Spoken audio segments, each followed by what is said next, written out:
What's going on, guys? Welcome back to the channel. It's Luminary Grand. Today we're going to be going over My Hero Academia chapter 365. In the last chapter we left off with Edgeshot using his ultimate move to turn himself into super thin shreds to mend Bakugo's wounds from the inside and out. So today we're going to go over that and see what happens in the next chapter. We start the chapter off with the explanation of Edgeshot's quirk. Full body allows him to stretch out his body and make it thin and spindly. After years of devoted training to his quirk, he can now make his body even thinner and squeeze it tight enough to stop gushing blood. As thin as a spider's thread. Edgeshot states, Wash was good enough to give me one of his bubbles, and with this, I shall sanitize my own body, as it shows him feeding himself into Bakugo's body. He can stretch his body out as thin as a surgical suture. However, remaining in this extreme state slowly but surely eats away at Edgeshot's life. Edgeshot states, the best genius did his best to suture this, but he cannot stop the bleeding and repair the internal damage. His lungs are also damaged. This body of mine can mend each organ inside and out, while aiding cardiopulmonary function. I shall revive his heart and lungs from the inside. Edgeshot speaks to Best Genius and Mirko, saying, keep fighting, Genius, Mirko. The villain's wounds show that your efforts aren't in vain. Win the day, regain consciousness, come back to life, as he speaks to Bakugo. So this is very interesting because it's showing that Edgeshot has the capability to revive Bakugo by mending his wounds on the inside and out, and also restoring cardiopulmonary functions, which is very interesting. So he's literally gonna make Bakugo's heart beat himself and mend all the wounds he has himself to bring Bakugo back to life. In the next panel, we see Best Genius over Bakugo as Shigaraki speaks out, that one. I already destroyed that one. He flashes back through some memories of his urges to destroy. Why not? Destroy everything. He speaks, I already destroyed that one, as he lashes out and throws himself towards Bakugo.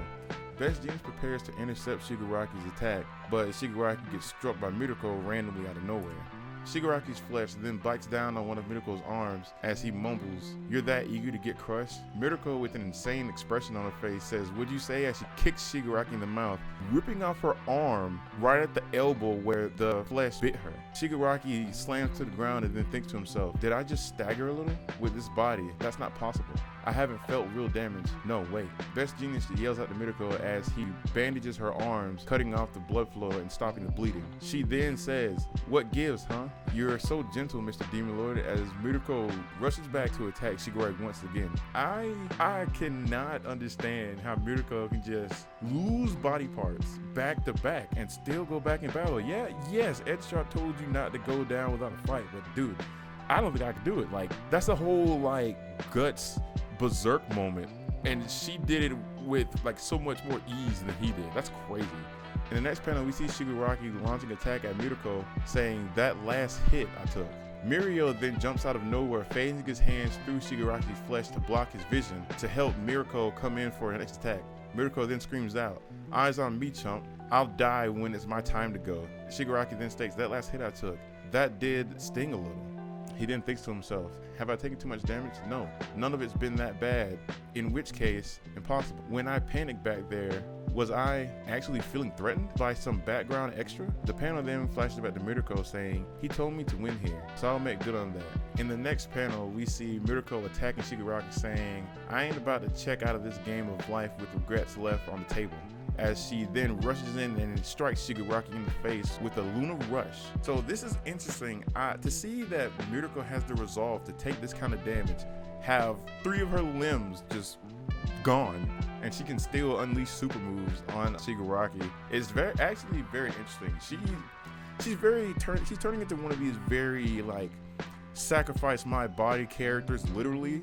Maybe her adrenaline is making it where she can't feel the pain, but Mirko is amazing. As Shigaraki takes this hit, he flashes back to everything that went wrong in this fight. Mirko's resolve, Mirio's desperation, Tamaki's growth, Nezuri's sacrifice, and Best Genius supervision. He thinks to himself, even though I already destroyed them, and then he envisions his family. I wasn't broken back then, but it's not like anybody reached out a helping hand to me. His flesh then starts forming into something that I can't really recognize. He then thinks back to himself again. The more my body adapts to the legion of stockpile quirks within, along with the various environmental factors, my body's searching and groping around for the ideal form. He then thinks to himself, it's not like anybody would even look at me, and we see Shigaraki's body forming what looks to be like images of his family.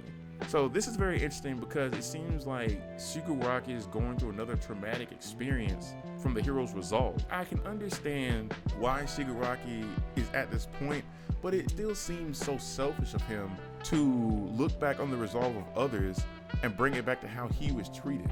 It's like he's giving himself reinforcement for his ideals and trying to justify it. I can understand that Shigaraki didn't have anyone to reach out to him back in the day when he was Tanko Shimura. I can understand that trauma, but still the fact that he's redirecting these heroes' ambition onto himself is very odd to me.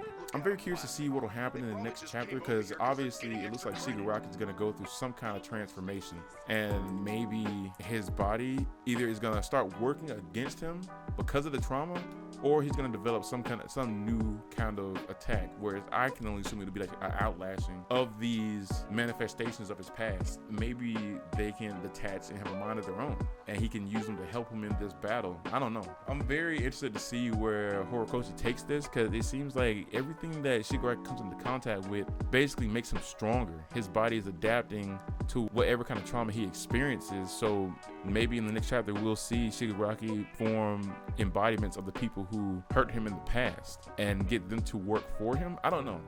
Either that or these manifestations of his family are going to work against him and cause him to go deeper into despair. But that'll be the end of this video. You guys tell me what you thought about this chapter. I will say the most impressive thing to me is probably Mirko's resolve to keep her word and make good on what Edgeshot said to her before his sacrifice, and her putting everything on the line to sacrifice her body to attack Shigaraki. That's very interesting. Mirko is quickly becoming a very cool character in my eyes. Even though she looks insane, her resolve is unmatched. So I'm very interested to see how she turns out. I don't want this to be a death flag for her, even though Mirko seems to face death in every fight she's in. So I guess her being like the number 3 hero at the time makes a lot of sense. But yeah, let me know what you guys think about the chapter and your predictions on the next chapter to come out. And let me know what you think about Edgeshot's sacrifice. In the next chapter, we may get to see Bakugo's return, but at the expense of Edgeshot. So yeah, it seems like my heroes ramping up to have a very interesting conclusion. Deku's gonna come in on a lot of messed up stuff, so I'm interested to see how he's gonna react. Will he be cool, calm, and collected, or will he just lash out? Hopefully by the time that he does get there, Bakugo is awake so he can explain things. But I'm very interested to see what's going to go on in the next chapter. So you guys comment down below. Let me know what you think so we can talk about it. I'm interested to see what you guys have on your mind.